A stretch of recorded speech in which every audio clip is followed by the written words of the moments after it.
अस्सलाम वालेकुम dear students, कैसे हो आप लोग। उम्मीद है कि आप सब लोग बिल्कुल ठीक ठाक हो गए। तो आज की इस वीडियो में इंशाल्लाह हम लोग फिजिक्स का प्रैक्टिस टेस्ट एक्सप्लेन करेंगे, basically which is conducted from your first year physics chapter vectors and equilibrium. तो वीडियो स्टार्ट करने से पहले आप सब लोगों से छोटी सी एक रिक्वेस्ट है कि अगर आप लोगों ने चैनल को सब्सक्राइब नहीं किया तो काइंडली आप सब लोग चैनल को सब्सक्राइब कर लो, क्योंकि आप लोगों की तरफ से नाम होता है हमारे लिए मोटिवेशन होती है। सेकंड थिंग इज डैट आप सब लोग कोशिश करो कि वीडियो को बिल्कुल लास्ट तक देखो, सो दैट आप लोगों से किसी भी किस्म का पॉइंट, किसी भी किस्म का एमसीक्यू जो है वो मिस ना हो। So without any further delay हम लोग चलते हैं अपनी वीडियो की तरफ। सो फर्स्ट ऑफ ऑल आप लोगों के पास एमसीक्यू नंबर 1 है, कहता है rectangular coordination system is also called as, तो उसको हम लोग जो है वो कार्टेशियन कोऑर्डिनेट सिस्टम भी कहते हैं। Option B is correct. Second में कहता है direction of the vector in the space is specified by, तो वो बेसिकली हम लोग उसको मिनिमम 3 एंगल से जो है वो स्पेसिफाइड करते हैं। Option C is correct. Third में कहता है कि addition of the vectors obeys, तो हमारे पास जो वेक्टर एडिशन है, ठीक है, वो कम्यूटेटिव लॉ को भी फॉलो करता है, डिस्ट्रीब्यूटिव लॉ को भी फॉलो करता है और एसोसिएटिव लॉ को भी फॉलो करता है। Option D is correct.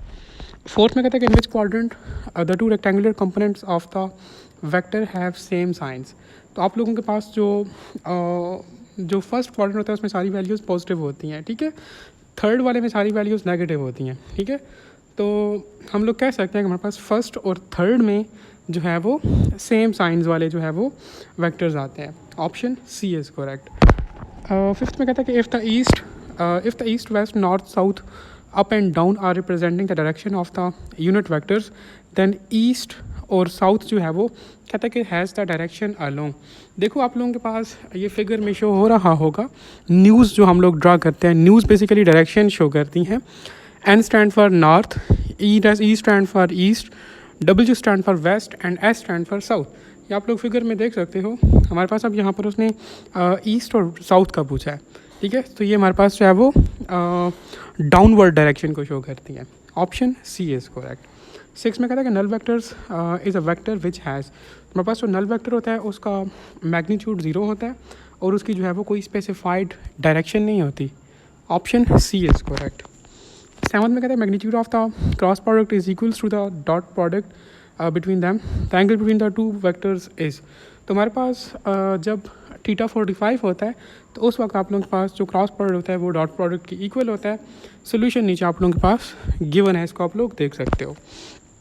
8th में कहता है कि टॉर्क इज़ डिफाइंड एज, तो टॉर्क को हम लोग जो है वो डिफरेंट तरीक़ों से डिफाइन कर सकते हैं। First of all it is the turning affect of the forces, ये हमारे पास बेसिकली क्रॉस प्रोडक्ट होता है पोजीशन वेक्टर का और फोर्स का, क्योंकि tau is equal to r cross F, और ये हमारे पास जो है वो फोर्स और मूवमेंट आर्म का भी जो है वो प्रोडक्ट होता है। So option D is correct. 9th में कहता है कैसा unit of the torque is, हमारे पास जो टॉर्क है उसका यूनिट न्यूटन मीटर है। Option A is correct. 10th में कहता है कि torque acting on a body determines, तो बेसिकली वो उसकी एंगुलर एक्सेलरेशन को जो है वो डिटरमाइन करती है टॉर्क, क्योंकि ये टर्निंग इफेक्ट है ना, ठीक है। सो दैट इज़ वाई ये एंगुलर एक्सेलरेशन को जो है वो डिटरमाइन करती है। Option C is correct. 11 में कहता है कि बॉडी इन इक्विलिब्रियम, तो हमारे पास जो बॉडी इक्विलिब्रियम में होती है ना वो रेस्ट पर भी हो सकती है और यूनिफॉर्म मोशन में भी हो सकती है, ठीक है। Option C is correct. 12 में कहता है कि body will be in the complete equilibrium when it is satisfying, तो जब वो फर्स्ट लॉ और सेकंड लॉ दोनों को जो है वो, या फर्स्ट और सेकंड कंडीशन दोनों को सेटिस्फाई करती है, तो तब हम लोग कहते हैं कि बॉडी हमारे पास जो है वो कंप्लीट इक्विलिब्रियम में है। Option C is correct. 13 में कहता है कि हमारे पास 3 coplanar forces acting on a body keep it in a equilibrium, they should therefore be, तो हमारे पास 3 कोप्लानर फोर्सेस हैं, ठीक है, जो कि किसी बॉडी को इक्विलिब्रियम में रखती हैं, तो वो मस्ट हैं कि हमारे पास वो कंकरेंट फोर्सेस होनी चाहिए, ठीक है। कंकरेंट नहीं होगी तो हमारे पास वो बॉडी जो है वो इक्विलिब्रियम में नहीं होगी, ठीक है। सो इक्विलिब्रियम के लिए हमारे पास जो है वो कंकरेंट फोर्सेस जो है वो रिक्वायर्ड होती हैं। Option A is correct. 14 में कहता है कि हमारे पास a central force is that, हमारे पास जो सेंट्रल फोर्स होती है ना वो टार्क प्रोड्यूस नहीं करती, हमेशा आप लोग अपने ध्यान में रखो, सेंट्रल फोर्स टार्क प्रोड्यूस नहीं करती, जो सराउंडिंग फोर्सेस होती हैं वो टार्क प्रोड्यूस करती हैं। Option B is correct. 15 में कहता है कि it is easier to turn a steering wheel with the hands, with the both hands then with a single hand. देखो हमारे पास स्टीयरिंग व्हील जो है इसके लिए हमारे पास कपल फोर्स रिक्वायर्ड होती है, तो इसलिए हम लोग उसको एक हाथ से जो है वो ईजिली जो है वो रोटेट नहीं कर सकते, उसके लिए जो है वो दोनों हाथ जो है वो रिक्वायर्ड होते हैं, ठीक है। Option D is correct. The couple acts on the wheel, so that is why. 16 में कहता है कि which one of the following statement is correct about the force and velocity. तो ये आप लोगों के पास फोर्स और वेलोसिटी जो है ये दोनों वेक्टर क्वांटिटीज़ हैं, ऑप्शन बी इज़ करेक्ट। 17 में कहता है कि यूनिट वेक्टर इज़ अलोंग। तो आप लोग हमेशा ध्यान में रखो कि जो यूनिट वेक्टर होता है वो हमेशा जो है वो नॉर्मल होता सरफेस होता है, ठीक है, नॉर्मल एंगल होता है, ऑप्शन बी इज़ करेक्ट। 18 में कहता है कि हमारे पास सेलेक्ट द वेक्टर क्वांटिटी। तो यहाँ पे आप लोगों के पास जो वेलोसिटी है ये वेक्टर है, बाकी लेंथ, वॉल्यूम और वर्क जो है वो ये स्केलर क्वांटिटीज़ हैं। 19 में कहता है कि सिलेक्ट द स्केलर क्वांटिटी। तो अब यहाँ पे आप लोगों के पास जो स्पीड है वो स्केलर क्वांटिटी है और बाकी डिस्प्लेसमेंट, वेलोसिटी और टॉर्क जो है ये वेक्टर क्वांटिटीज़ है, option B is correct. Next 20 में कहता है कि if the 6 newton force acts at the right angle to 8 newton force, ठीक हो गया, then the magnitude of the resultant will be. तो हमेशा आप लोग ध्यान में रखो जब भी वो आप लोगों से मैग्नीट्यूड का बोले, ठीक है, वो आप लोगों को 2 फोर्सेस दे, 3 फोर्सेस दे, 4 फोर्सेस दे, फार्मूला आप लोगों ने यही यूज़ करना है। रिजल्टेंट फोर्स हमारे पास चाहे वो इक्वल होती है, it is equal to under root of F1 का स्क्वायर F2 का स्क्वायर। जस्ट सिंपल आप लोग F1 पुट करो, F2 पुट करो, उनका स्क्वायर लो, फिर उसका अंडर रूट लो, तो आप लोगों के पास रिजल्टेंट आ जाता है। सेम चीज़ अगर आप लोगों के पास 3 फोर्सेस गिवन है तो आप लोग F3 भी जो है वो इंट्रोड्यूस करवा लो, ठीक है, सिंपल इज़ दैट। अब इसको आप लोग सॉल्व करोगे तो आप लोगों के पास जो रिजल्टेंट है वो 10 न्यूटन आएगा, ऑप्शन सी इज़ करेक्ट। इस तरह के क्वेश्चन बहुत इजी होते हैं, लेकिन समटाइम्स अगर किसी स्टूडेंट को ना पता हो तो वो बहुत कंफ्यूज हो जाता है पेपर में, ठीक है। तो आप लोगों के पास इस तरह के MCQs आई थिंक आगे 1-2 और भी आएंगे, तो आप लोग इनको लाजमी ध्यान में रखो। 21 में कहता है कि body is in dynamic equilibrium only when it is. तो देखो जब हमारे पास कोई भी बॉडी जो है वो यूनिफॉर्म वेलोसिटी के साथ मूव कर रही है तो बॉडी हमारे पास जो है वो डायनामिक इक्विलिब्रियम में होगी, ऑप्शन डी इज़ करेक्ट। 22 में कहता है कि scalar product of the 2 vectors is maximum.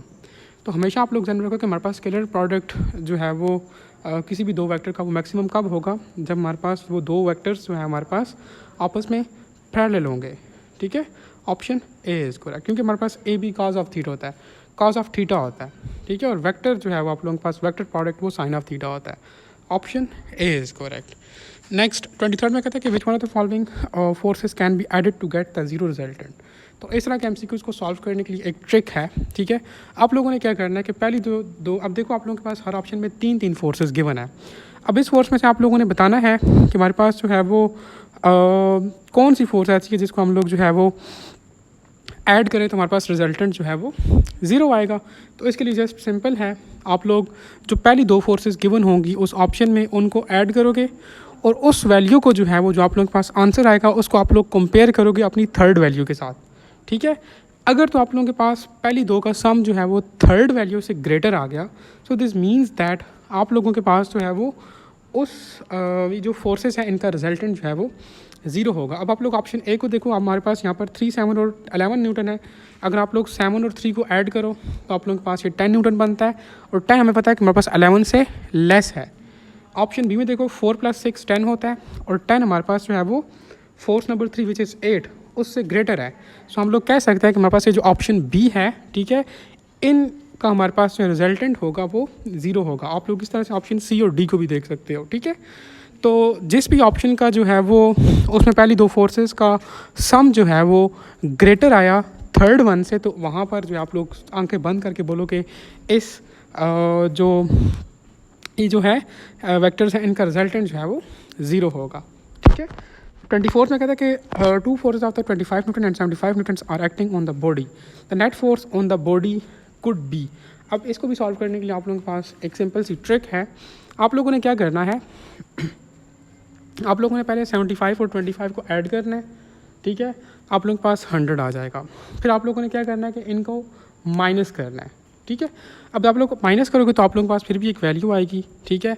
फिर आप लोगों ने जो वैल्यूज़ आएगी ना, देखो हमारे पास 75 में से हम लोग 25 को निकालें तो हमारे पास 50 बनता है, ठीक है।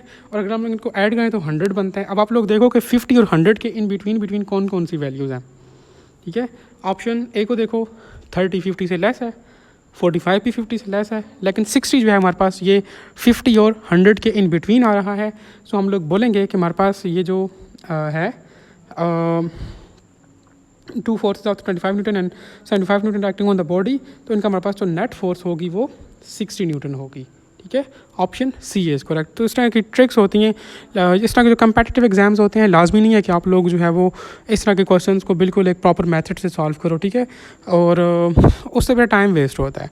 हाँ, वो तो एक अलग बात है कि अगर आपको शॉर्ट ट्रिक नहीं आती तो फिर तो आप इसको लेंथी मेथड से ही फाइंड करोगे, लेकिन ये एक ट्रिक है, आप लोग इसको जहन में रख लो, इंशाल्लाह काम आएगी। ये ट्रिक है, पहले भी आप लोगों को मैंने बताई है, तो भी आप लोगों के जहन में होनी चाहिए। 25 में कहता है कि हमारे पास 5 coplanar forces are acting towards the point each of the magnitude 30 newton. कहता है कि हमारे पास 5 कोप्लेनर फोर्सेज हैं और उनका मैग्नीट्यूड हमारे पास, उनका मैग्नीट्यूड का सम हमारे पास 30 न्यूटन के इक्वल है, ठीक है। At equal angles the resultant will be, तो उनका रिजल्टेंट हमारे पास 0 न्यूटन होगा।